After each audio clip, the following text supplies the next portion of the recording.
Okay, well, as you can see, this is all the hay cleaned out of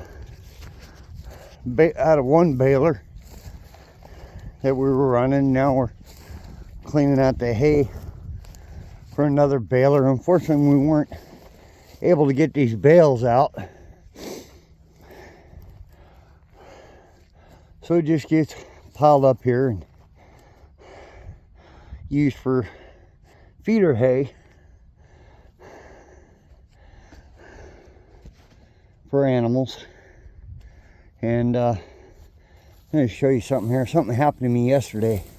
I got this 2x board here because this table yesterday, when I was cleaning out, not on this baler but on the other baler, I was cleaning it out and I got to the last bit of it and this table dropped down, slammed into my shoulder yesterday.